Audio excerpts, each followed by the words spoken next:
The Insurance Brokers Podcast is brought to you by Sarah Myerscough of Boston Tullis.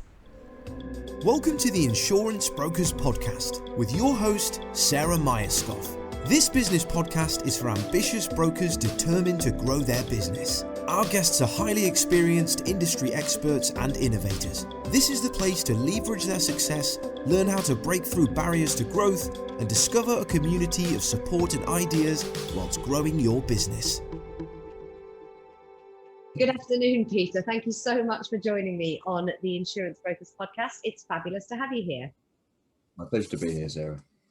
So I am very interested in what you do at Insurecore. I think the background's phenomenal and I absolutely want to have a conversation around it. But I think before we jump into that, I would love to know your perception of the insurance industry, the way it's developed from a sort of networking and relationship point of view, and how perhaps changes in marketplace might be affecting those relationship building possibilities.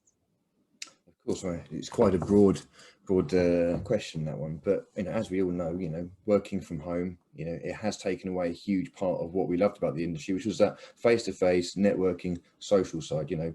Insurance is a relationship business. We all know this. It is based on relationships, networks, and actually trusting each other. But obviously, you take away the ability to sit there, have that handshake, look someone in the eye, which is obviously what all the underwriters tell you as to how they judge someone.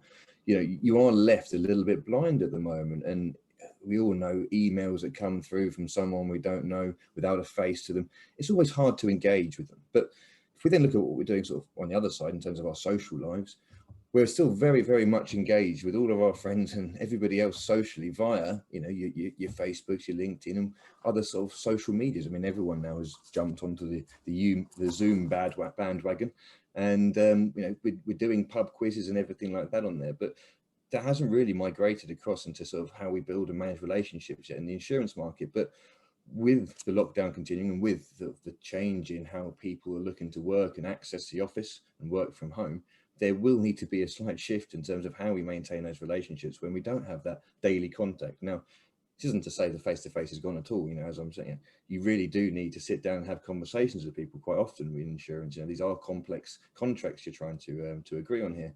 But when you're going into the city, maybe just for the Thursday lunch meeting, or maybe just for a social here, or maybe just for the important meetings, you lose that other aspect of just bumping into people.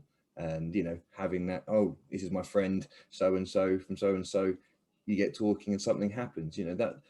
That creates in itself sort of a dynamism and an ecosystem that has helped insurance thrive. So really, what we've tried to do at Insurecore is give the insurance market a virtual place to do that. Very much reflecting on what they use in their personal lives in terms of their LinkedIn's, their Facebooks, and the way in which they engage through that, but having it focused very much around sort of your risks, your risk appetite. All right, how can we do business together? And I love that you said, how the underwriters do business is by looking you in the eye. That's your background, isn't it? You are an underwriter by background. I was an underwriter, yes, for my sins. And, I fully appreciate, the relationships that are needed between the broker and the underwriter. It's a form of trust, and you do build that relationship by shaking hands, by going to meet them, by having a drink after you've stamped their policy, stamped the slip, and that's part of the market. With the absence of that, I do think there's a lot of people in the market that have been struggling, and talking to a lot of brokers, I think they found it very, very hard. I think the reason why everyone loved the Lloyd's underwriting room is because you knew the underwriter would be at the box, and if you're willing to wait for him, you can get an answer out of him. You really can grab them. Whereas now, obviously, when getting hold of underwriters and getting responses out of them when you really can't put yourself in front of them physically I've heard been quite a challenge for people.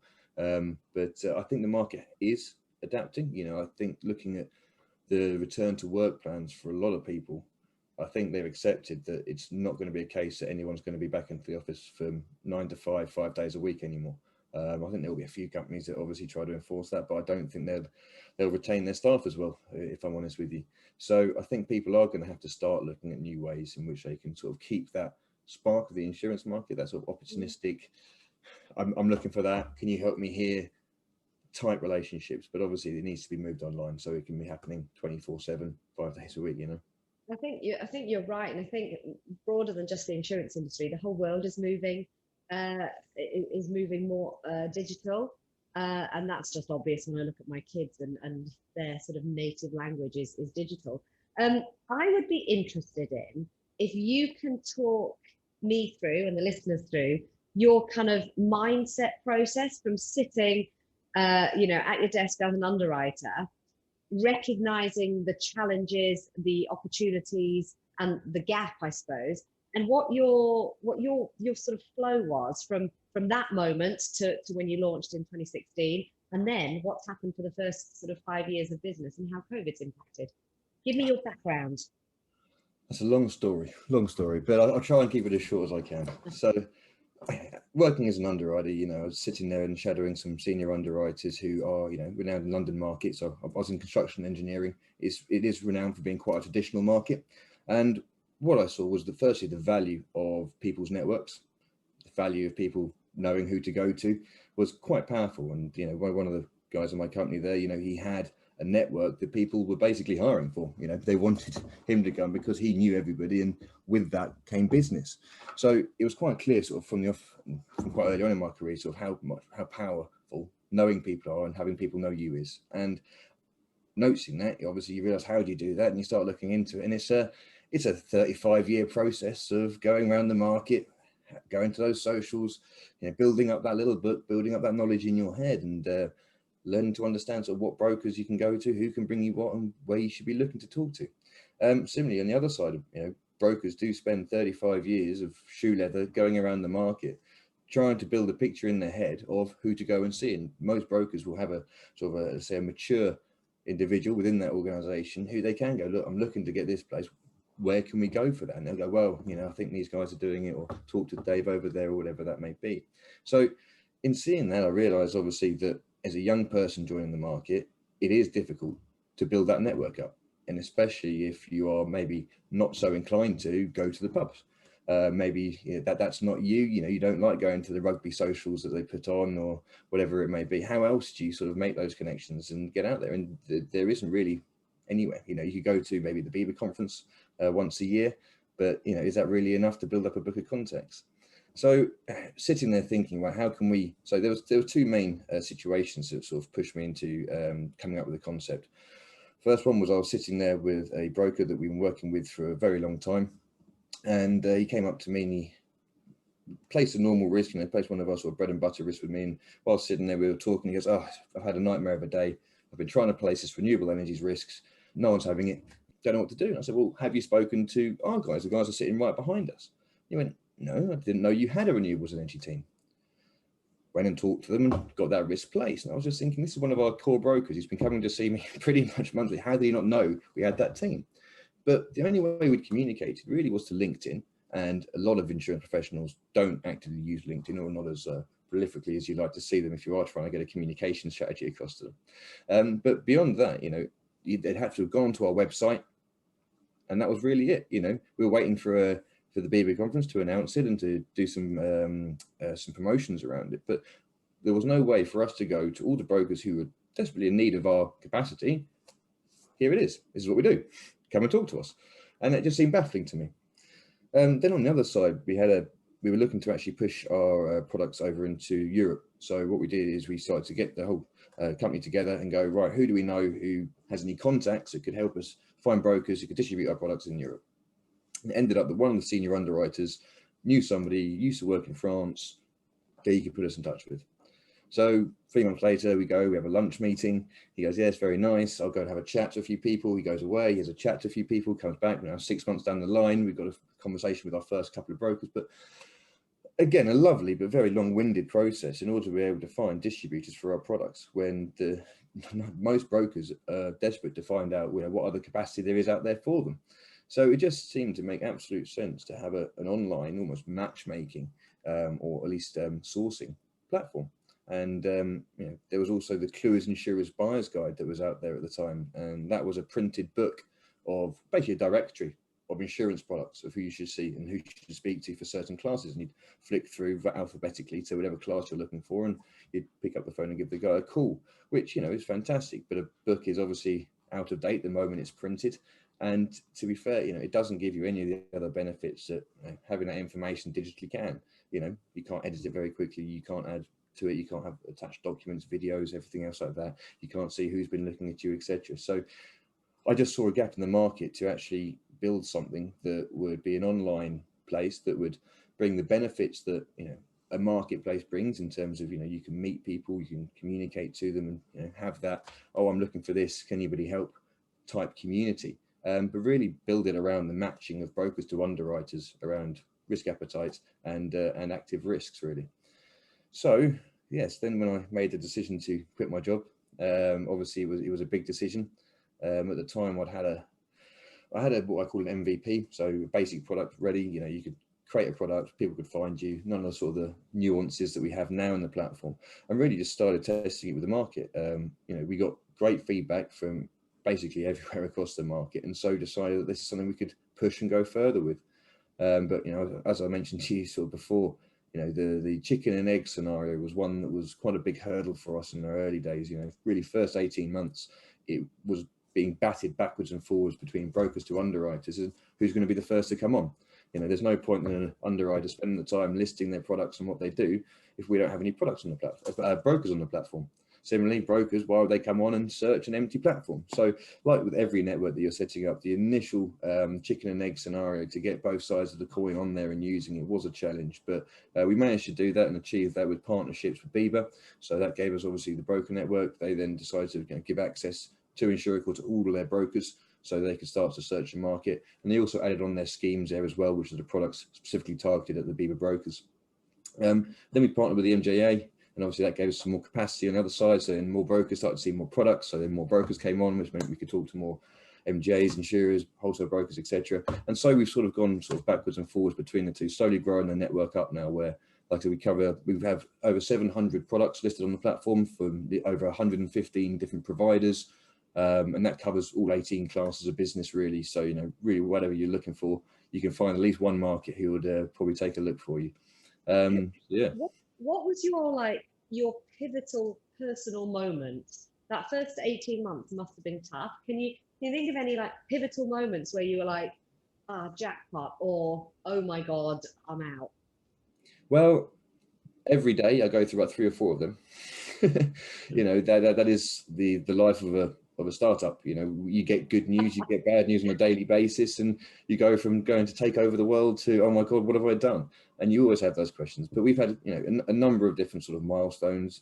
So being accepted as one of the first cohorts into the Lloyd's lab, you know, made us realize, you know, if a company like Lloyd's can identify us as being one of the sort of the core things they want to focus on with modernization, obviously there's something to it. So it gives you that sort of vindication that you haven't made too mad a decision there as well. Then obviously started working with Bieber and managed to become Bieber's partner, and to be included in their manifesto as sort of their answer to one of their answers to the hard market or hardening market. You know, again, it's a massive achievement. They're the largest broker organization in Europe. For them to give us their stamp of approval and push us out and give us to all their members, again, was one hell of an achievement. But that is incredible. You should be really proud of that. That's an awesome position to be in. But what part do you think you will play in the next 3 to 5 years in terms of I'm going to use really cheesy words, digital transformation, hardening market, blah blah blah, all of this stuff that you know we're being talked about on a daily basis about? What part will you play in that? Well, I hope to say a pivotal one, but I would say that, wouldn't I? But we are what I like to think of as the simplest platform to use. You know, we really are very straightforward. You use a broker, you simply log in, you start typing in the keyword that is relevant to you, and you get shown the products and the people, and you send them a message. You know, we are not trying to build in any sort of big back-end systems or try to revolutionize claims or anything like that. So what that means is obviously it's available to everybody. Anybody in insurance can get a profile, log in and engage.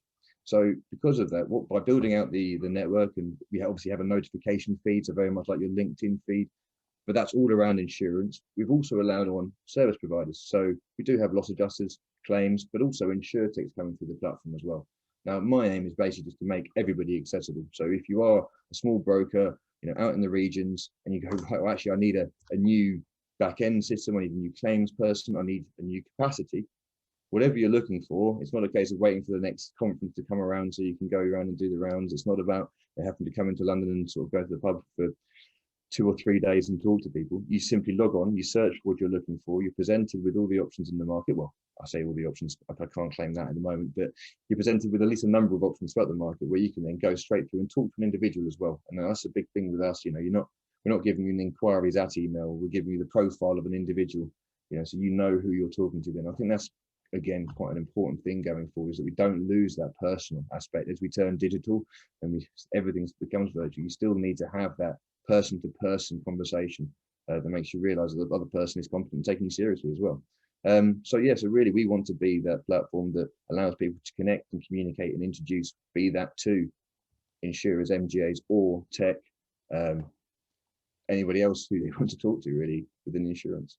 Well, the way that we've come to having this conversation is actually a conversation I was having with Brett Sainty of BLW, and Brett said, and I was talking to him about a number of things, and the Cluers book was mentioned, and he said, you absolutely have to speak to Michael because these guys are the modern Cluers, which I think is pretty good given how well known Cluers is, and actually, like you say, printed out of date as soon as it's printed.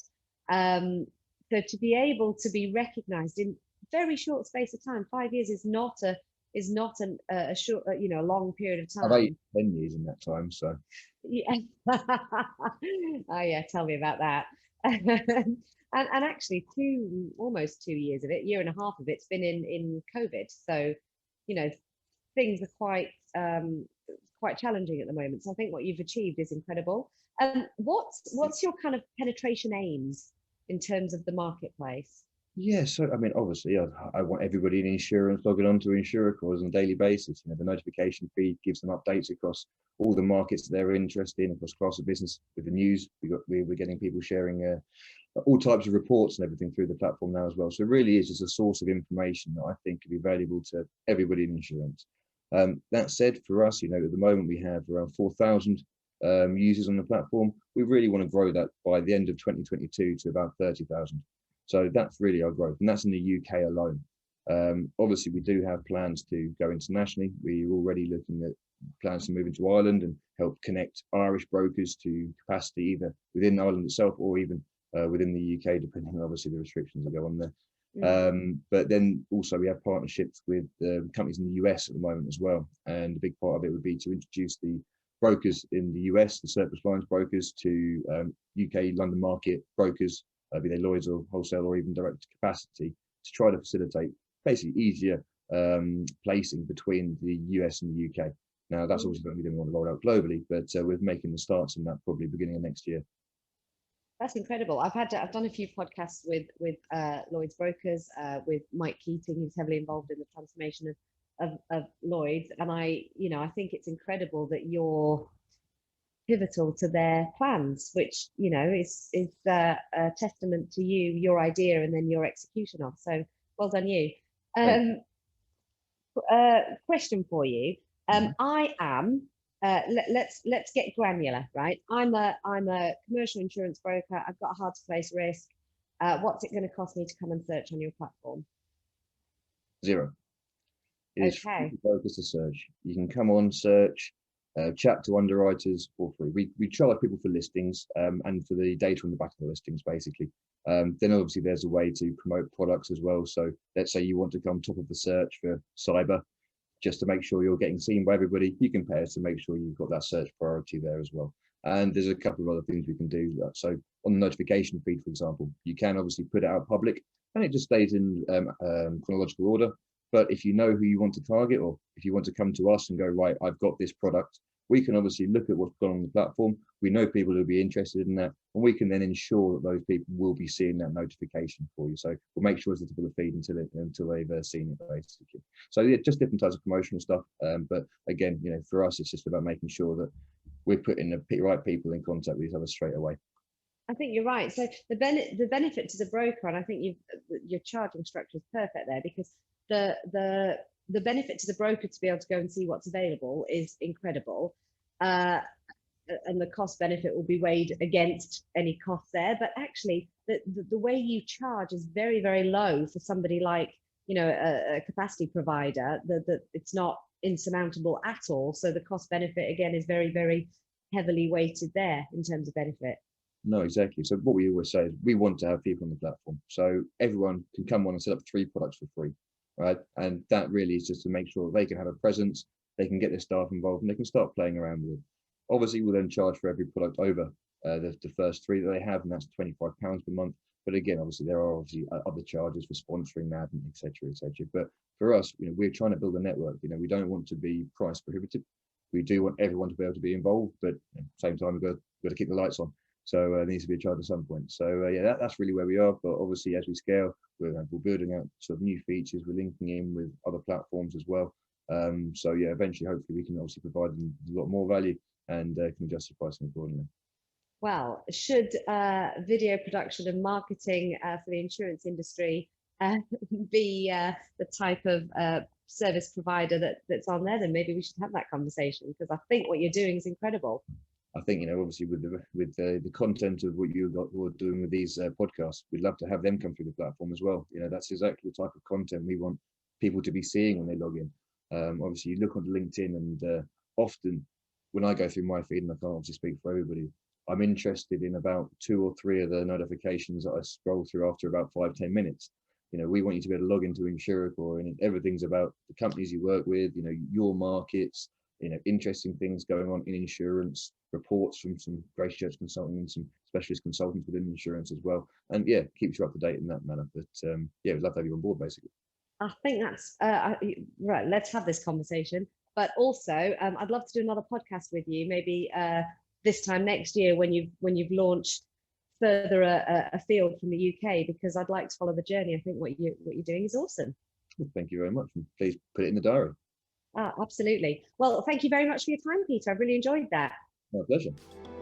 Thank you for listening to today's episode. If you have enjoyed what you have heard, have any questions or feedback, please leave us a review and we will be sure to get back to you. If you would like further information on how Boston Tullis Group can support your business, or if you would like to join us on an episode, please do not hesitate to contact us.